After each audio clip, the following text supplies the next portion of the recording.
और बॉलीवुड के फेमस कलाकार गोविंदा की बात कर लेते हैं, जिनको आज सुबह गोली लगी है। हालांकि ये गोली उनकी ही रिवॉल्वर से मिसफायर होने की वजह से लगी है। रिवॉल्वर साफ करते समय रिवॉल्वर नीचे गिर गई, जिससे दाहिने पैर में अचानक से गोली लग गई है। मिसफायर हुआ है, ये जानकारी मिली। लेकिन अब पहला बयान गोविंदा का सामने आया है और वो खुद कह रहे हैं कि वो खतरे से बाहर हैं, स्थिति बेहतर है और वो लोगों से कह रहे हैं कि मैं आपके आशीर्वाद से आज ठीक हूं। आप लोगों का आशीर्वाद ही है मेरे साथ, जिससे मैं सकुशल हूं। क्या कह रहे हैं, सुनिएगा। मैं हूँ गोविंदा। आप सब लोगों के आशीर्वाद और माँ बाप का आशीर्वाद और गुरु की कृपा की वजह से वो गोली लगी थी, पर वो निकाल दी गई है। मैं धन्यवाद देता हूँ यहाँ के डॉक्टर का,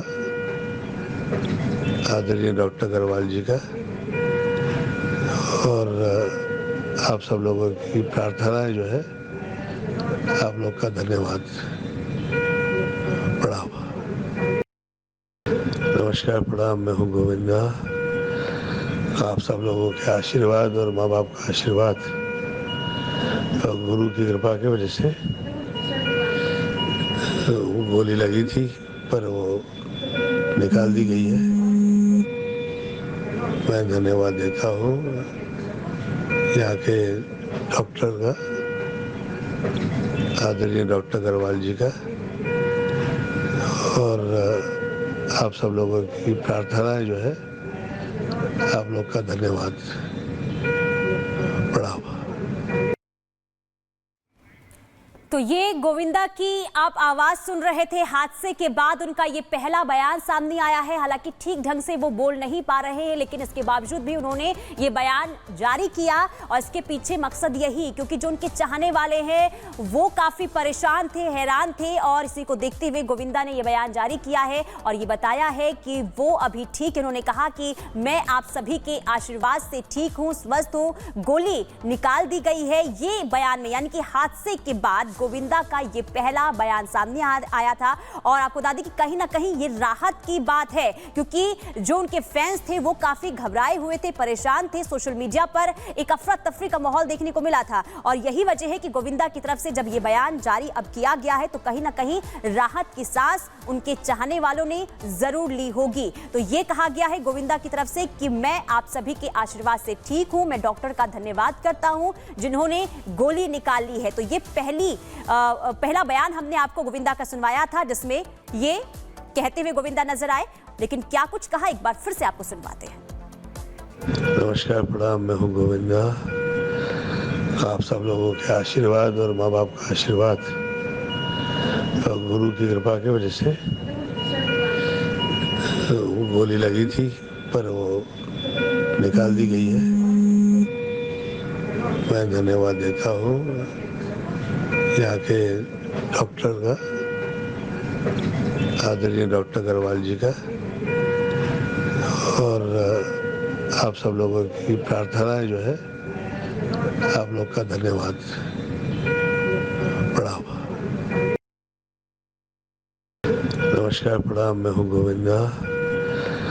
आप सब लोगों के आशीर्वाद और माँ बाप का आशीर्वाद और गुरु की कृपा की वजह से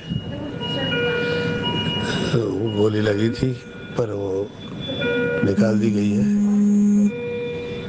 मैं धन्यवाद देता हूँ यहाँ के डॉक्टर का, आदरणीय डॉक्टर अग्रवाल जी का, और आप सब लोगों की प्रार्थनाएं जो है, आप लोग का धन्यवाद। प्रणाम। तो एक ऑडियो संदेश जारी करके गोविंदा ने ये बताया है कि आप लोगों के आशीर्वाद से ठीक हूं। डॉक्टर्स का धन्यवाद दे रहे हैं। वो कह रहे हैं कि आप सबने दुआएं की हैं, इस वजह से आप सभी का आभार, जिस वजह से आज मैं ठीक हूं।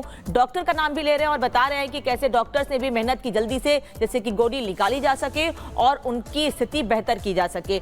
गोविंदा लोगों को ये बताना चाह रहे हैं कि वो खतरे से बाहर हैं। इस ऑडियो संदेश के जरिए उन्होंने बताया है। हालांकि क्योंकि गोली निकाली गई है तो बहुत ज्यादा वो बात करने की स्थिति में नहीं थे, लेकिन फिर भी वो लोग जो उनसे जुड़े हैं, वो लोग जो लगातार टेंशन में हैं, चिंता कर रहे हैं कि आखिर गोविंदा की स्थिति कैसी है, उनके बारे में जानना चाहते हैं, उनके लिए ये ऑडियो संदेश जारी किया गया।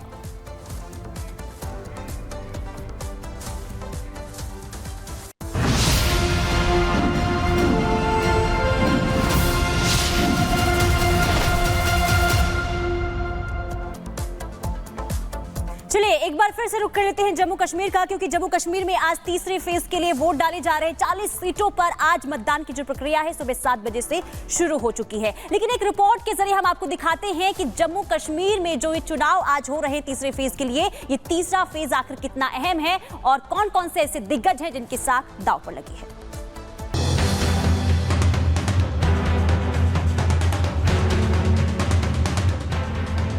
नेताओं के वादों और जीत हार के दामों के बीच जम्मू कश्मीर में आखिरी चरण का रण है। वो रण जिसके लिए सभी दलों के नेताओं ने चुनावी प्रचार में अपनी पूरी ताकत झोंक दी, तो दूसरों की खामियों को गिनाने में भी कोई कोर कसर नहीं छोड़ी। अंतिम चरण की बात करें तो 7 जिलों की 40 विधानसभा सीटों पर वोटिंग होगी।